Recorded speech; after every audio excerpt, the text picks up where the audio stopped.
Any health-related information on the following show provides general information only. Content presented on any show by any host or guest should not be substituted for a doctor's advice. Always consult your physician before beginning any new diet, exercise, or treatment program.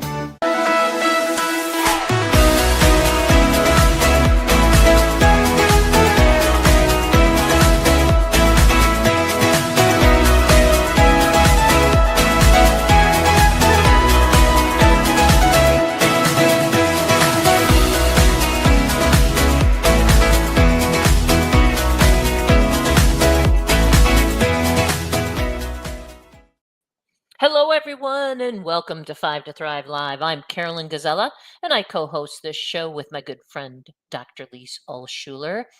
Okay, so this month's nutrient profile is low-dose lithium. As it turns out, my guest and I wrote a technical paper for doctors on this subject several years ago.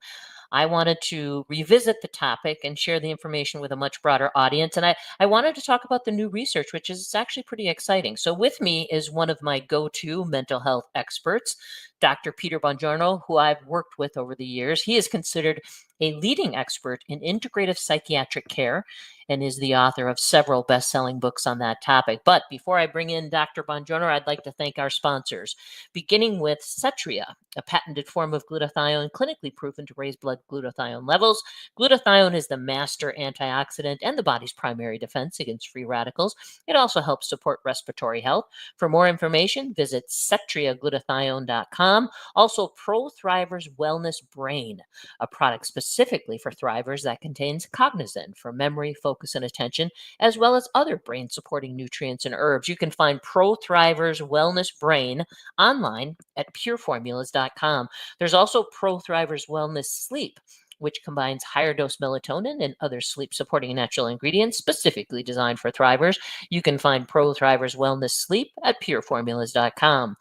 And Dr. Ohhira's Probiotics. It's a best-selling probiotic for more than 30 years, and it contains 12 probiotic strains that are shelf-stable, so no refrigeration is required because of a unique 3-year fermentation process. It's a very effective probiotic. Learn more at drohhiraprobiotics.com.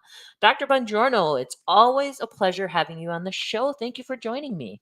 Oh, thank you, Karolyn. It's great to be here again. Yeah, so before we dig in to low-dose lithium, you use an integrative approach to mental health issues. Why is that important for you? Yeah, well, I mean, what I see is that many people who come into my office are often already on medications. When you define integrative medicine, you're talking about using medicine that combines both conventional medical care as needed along with holistic and more functional medicine and naturopathic care as well, and really using them together for the best benefits of the patient. And most of the patients I see who come in with mental health issues are typically treated with conventional medicine, which sometimes can be life-saving. There's no questions about it, but oftentimes don't really get to the underlying issues. And, there's a lot of physiology that underpins why someone has mood issues, whether it's imbalances in neurotransmitters or other issues that create this mood problem that they're having. And I find that in conventional care, we don't always address the underlying piece. And that's where I think, for me, the integrative approach is so important to me, because a more integrative approach first asks the question, okay, well, there are mood issues. Possibly it's a neurotransmitter imbalance, possibly it isn't, but whether it is or isn't, what are really the underlying issues that are involved with why this person feels the way they do? And I think that's really where integrative medicine brings great value to helping people with mood issues, not only to help symptoms in the short term, but hopefully to also fix the underlying issues. Yeah, I would agree, getting to the root cause. But I'm glad that you mentioned that integrative medicine also addresses the symptoms, because that can be extremely problematic with mental health. So, okay, so when it comes to low dose lithium, what is it and why is the low dose significant? Sure. Well, lithium is a mineral. People think about magnesium or zinc as minerals that are commonly known. So lithium is another mineral on the periodic table. It's one of the earliest minerals that kind of came to us after the Big Bang, when molecules started getting together. Mhm. And it's important to us because it's something that was used oftentimes starting in the 1950s for patients with things like mania and bipolar disorder, used at very high levels. And it was found to kind of help tamp down some of the mania and the mood issues going on. And as we're learning more about lithium, what we're realizing is that in places where people have higher levels of lithium in the water, what would be considered lower dose levels every day, people are generally happier. And there are actually less suicides in those places, less hospitalizations for suicides. There were studies that were done in the 1970s that confirmed that indeed in environments in water and places where people lived that there were higher natural lithium levels, that people generally um, had less suicide and less mood issues. Yeah, I mean, I remember when we wrote about that early research, it was very exciting. So let's stay with psychiatric care. hmm What are the benefits? I mean, you mentioned reduce suicide, but what are the benefits of low dose lithium, and is there even more research other than that early data to support those benefits? Yeah, well, now we know that there is research showing how lithium actually affects the brain, right? That we know Mm. that there's a couple of areas of the brain, particularly an area called the hippocampus, which is important for memory, an area called the amygdala, which is our part of the brain that looks for threats, and an area called the striatum, which is important for reward. And we know that these areas are particularly well supported by lithium, and we know that lithium as a mineral is very neuroprotective. It protects the neurons from damage. It helps them rebuild themselves. It also helps the neurotransmitters stay in balance. And it even helps our circadian rhythm. So many of us, when we have mood issues, we have trouble sleeping too. And we think that it even can help that. So, as far as psychiatric research for lithium, I would say the first ones I remember were probably dating back to around the mid '80s when it was used for people who who had addictions, especially to alcohol, and they found that there were benefits in using lithium for that purpose. And since then, we've seen a few studies in animals. To tell you the truth, for psychiatric care, there's not a ton of studies, at least not the level of studies I'd like to see, although now the interest is really growing because we are seeing studies not only in animals, but in clinical trials in humans showing benefits for memory and cognition and mood in people with Alzheimer's.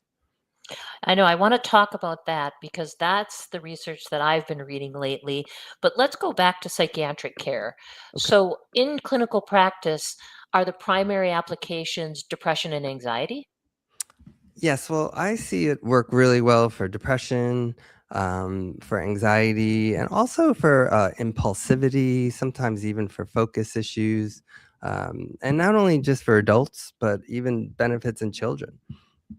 Oh, that's cool. So it can be used in children. And you mentioned sleep, and I mean, honestly, anxiety, depression, all of these things that you've mentioned, they do go hand in hand. Poor sleep can magnify, and better sleep can help reduce symptoms. Correct? Exactly. Exactly. Yeah, one definitely either makes the other better or worse, right? Yeah. And I find when I work with a patient and they're having sleep issues, that's usually one of the priorities that I will make with that patient to make sure we help them sleep better because I know if a patient sleeps better, many things are going to improve. Blood sugar is going to will balance, their detoxification system will improve, their brain will repair better. So there's so many benefits when people sleep better. Yeah, I would agree. So let's stay on how it works because I like the fact that there is research, newer research on how it's working, and I do want to talk about the neuroprotective effects of it because I think that's really exciting. Are there other mechanisms, like in the brain, when it comes to psychiatric care, or is it primarily just because it is neuroprotective? Well, we also know that it can help the generation of neurons, like young neurons, grow. more efficiently. We know that it helps even possibly protect against other heavy metals. So lithium is a mineral, and oftentimes minerals that are good for us, like magnesium, for example, can help block the effects of toxic heavy metals. So things like mercury and cadmium, and we believe that lithium can also do that as well. Plus, it even inhibits certain enzymes that break down certain proteins that are very important for our memory, which is why we think it's even useful for our memory. Yeah, that's cool. Okay, so let's talk about other benefits of low dose lithium. So I just read a paper that just came out yesterday from Yeah, yesterday. JAMA. Yeah, did you read that? I Yeah, mean, in from JAMA JAMA. Neurology. Yeah, I mean, That's like, wow. brand new. Yeah, so tell us about this connection, and if you have details about that Yeah. particular study, tell us Yeah. specifically about cognition, Alzheimer's, dementia, and just that area alone. Tell us Mhm. about that. Yeah, well, as you said, hot off the press, right? It came out in Yeah. the Journal of the American Medical Association Neurology, JAMA Neurology, yesterday, March 2nd, and it was a new study with uh, patients who are adults age 60 and older, and they had what was considered a mild impairment in their cognition, and they were either given a low dose lithium or a placebo. And if you look at the elemental amount of lithium and what they consider low dose lithium, it was probably around 55 milligrams of lithium, elemental lithium. And over the study, which they looked at for 2 years, they found that the patients who received the lithium had less of a rate of decline when they looked at their memory. So they found that people who took it definitely did better in terms of memory. Not that it cured it completely, but that the cognition was it didn't it didn't decrease as quickly. Right, which that's kind of what I liked about it because these were adults who already had some mild cognitive decline. Right. So that puts them at higher risk of developing Alzheimer's or some other issue. So the fact that it delayed further decline, that's that neuroprotective part, right? Right, exactly. Yeah, neuroprotective, also its ability, what they call neurogenesis, the ability to create neurons, and possibly, its ability to improve the neurotransmitters as well. Yeah, and it's interesting because I noticed that it's now being called like an anti-aging mineral, which I don't like the term anti-aging. I like healthy aging. But now with this, cognitive benefit, I can kind of see why it's being deemed, a healthy aging mineral. Yeah, absolutely. And from my perspective, it's Alzheimer's and even now non-Alzheimer's dementia, there's so many facets to it. It's certainly the changes in the nervous system and the brain are important, but also inflammation is a big part of it. Blood sugar imbalance is a big part of it. Certainly, exercise and circulation is an important part. So, if we can have a tool like this that can help work on minimizing the memory changes, then we can work on those other underlying issues at the same time. Because, when we look at this study, they were doing one thing. And I know in my practice, we work on a number of things at the same time. So I Mhm. feel that's why, the results can be even better. Well, speaking of that, I read now this I didn't dig into as much, but maybe you have. I've read that low dose lithium also provides cardiovascular. It can benefit muscles and joints, and it can have other health benefits as well. Is that valid data? Well, it's really interesting because when you think about it, when you think about minerals, whether it's magnesium or lithium or zinc, the ones we know about have so many beneficial effects throughout the body, what they call pleiotropic effects, meaning it affects so many places that, of course, it makes sense that lithium itself probably isn't just beneficial for one body system. And we know that lithium does have complex cardiovascular effects, that it can help kind of calm uh, like the beating of the heart when it's kind of beating erratically, and it has protective effects even against what they call ischemic heart disease, meaning when the heart isn't getting as much blood as it's supposed to get, it can actually be protective of the heart. So yeah, I mean, and we know the same with magnesium. Magnesium is good for the brain, it's good for the nervous system, it's good for the heart, it's good for bowel movement. It has so Yeah, many yeah. benefits. So it makes sense that lithium would have similar effects throughout the body too. Yeah, that's such a good point. I actually wasn't even comparing it to like magnesium, but like magnesium is involved in what, like over 300 different enzyme reactions in the body. And so it's logical that it would, in fact, have other health Right. benefits. Okay, so how is low dose lithium used in clinical practice? What's the typical dose? And does that dose change based on the clinical goal? If I'm using it to help my uh, brain from having cognitive decline, is that different than if I'm anxious or depressed? Sure. I think it depends on the patient. It certainly depends on the age and the weight of the patient as well. I'll typically use anywhere between 1 milligram and up to 20 milligrams of lithium orotate. So sometimes I'll dose higher, as we just talked about that study there. They were dosing around 56 milligrams of elemental lithium. They were actually using the drug lithium carbonate in low doses, around 300 milligrams total, which translates to less than elemental lithium. So when I talk about using lithium, I'm talking about using that what we call like nutritional lithium, like lithium orotate, which is quite a low dose of elemental lithium. And the lithium orotate is anywhere between 1 and 20 milligrams typically. Like in children, maybe 1 to 5 milligrams. Adults, I'll typically start around 5, maybe move up to 10 or 20 depending on the situation. But the general idea is that it's not something that I'm thinking about using.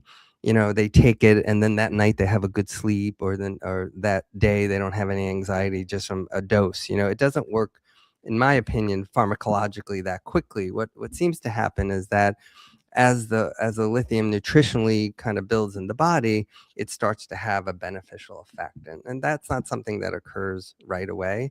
So I'm less interested in dosing it higher and higher with people, but more interested in dosing it more more consistently. Yeah, I'm so glad that you brought that up, Dr. Bongiorno, because I think a lot of times people feel like they're going to take a dietary supplement and it's going to work like a drug. And that's not the case, because the dietary supplement, it works with your body, and these things take Right. time. So lithium orotate, I'm glad that you brought that up as well, because the lithium orotate is what is the nutritional supplement. That's the form that people should look for. Is that correct? Yeah, I think it's a good. Ooh, I'm sorry, I dropped my microphone. That is a good choice. A lot of good quality companies will make that, and yeah, so I would say look for that. Okay, cool. All right, so let's talk about safety. Are there people who should not take low dose lithium? And are there any contraindications or adverse effects that we need to know about? Sure. Well, looking at the studies of the medication lithium carbonate, again, which is a much higher dose, typically the concerns are thyroid toxicity and kidney toxicity. Now, that's with the drug. In my practice, I will look at profiles for people for thyroid and kidney before we start, just to be sure. But in my practice, after using it for many years, I have not seen one case of someone having any issues with the kidneys or with the thyroid. Yeah, that's good. And you mentioned that it can be used with children. Is the dose based on body weight in those cases? Yeah, typically for the little ones, they'll start with maybe 1 milligram, 1 milligram twice a day, so maybe 2 milligrams, and that's for a body weight of maybe 40, 50 pounds, something like that. So how young can you go? If and so yeah, let me ask that question Yeah, I first. I I would say, if the behaviors are a concern, especially if there's a lot of impulsivity, a lot of anxiety, I think you can, I've worked with children with it, I would say as young as 3 or 4. Okay. Yeah. And I'm assuming that this would also potentially be used for ADHD? Yes. Yeah, I think as far as ADHD goes, I think there are other that wonderful herbs and amino acids and things that are also exceptional. But I would consider using nutritional lithium, especially if there's a strong picture of impulsivity that goes along with it. Yeah, or maybe if the ADHD has a little bit more anxiety, or if it has some depressive symptoms as well, perhaps. Right, exactly. And honestly, I think most cases of ADHD are actually an underlying anxiety of some kind. So I think, yeah, probably in most cases that would be appropriate. Yeah, that makes a lot of sense. Do you ever combine lithium with other nutrients, herbs, in your practice, or is do you feel lithium, low dose lithium, is kind of a standalone intervention? Yeah, well, as a naturopathic doc, I think about working at an issue from multiple factors at the same time. So it's very rare that I'll consider using any particular natural supplement as a monotherapy without addressing anything else. So let's say we're working with an adolescent, for example, with impulsivity. We're going to be working on blood sugar regulation, making sure the food quality is very good, making sure that adolescent is getting to bed on time and exercising their body. So we're doing a number of things at the same time to support, best mood. And of course, maybe using lithium, maybe using other herbs that might be calming. So, or maybe certain amino acids that support neurotransmitters. So typically, I'm not just using one substance by itself. Yeah, it's very holistic. It's very comprehensive. That's what I love about the integrative approach.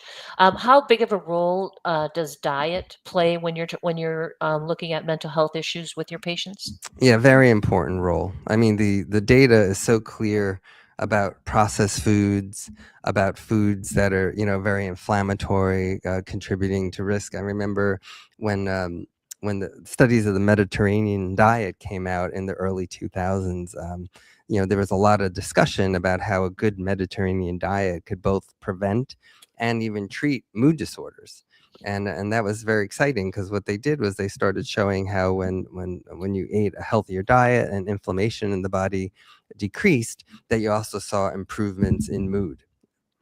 Right. I mean, and we talk about, well, you've known Dr. Alschuler for a lot of years, probably as many years as I have, 30.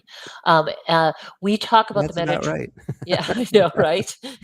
Time flies, doesn't Oh it, boy, Dr. I was just going to Bongiorno? say time goes by, doesn't It it? it does. I know Uh, we go way back. yeah. But we talk about the Mediterranean diet for that very reason, because it has multiple applications, not just mental health, but obviously we talk a lot about oncology and the immune system and everything else. But there's so many cardiovascular is another where the research is phenomenal. Yep. So many benefits to the Mediterranean diet. So that's great that you kind of look to that diet. Your approach is very individualized, also, though, isn't it? Oh, sure, absolutely. Everyone is different, and I don't have one sheet or a recipe, a protocol to hand to people. Say, here, do this, and you're going to feel better. The first step is really just getting to know a patient.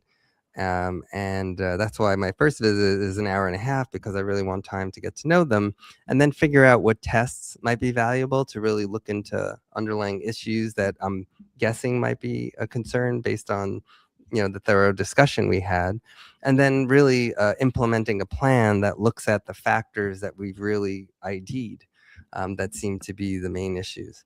Yeah, I mean, I love your approach. That's why I've always enjoyed working with you. You're very science-based and evidence-based, and you bring that into your clinical practice. So your patients are very lucky. So, where can people find out more about you, your books, and your work? Do you have a website you'd like to share, or social media that you'd like to share?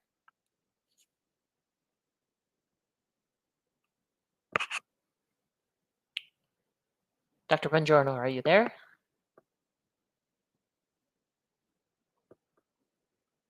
Okay. Well, I think we may have lost Dr. Bongiorno, uh, but he is online. He has several books. So it's Dr. Peter Bongiorno, Giorno. Look him up because he is a wealth of information, has published several best-selling books. So if mental health issues are a concern for you, look up Dr. Peter Bongiorno. He's in the New York area, and he is just a wealth of information. So Thank definitely. you. Oh yeah, there you Sorry about there that. I don't see how you my go. microphone got muted. Oh, that's okay.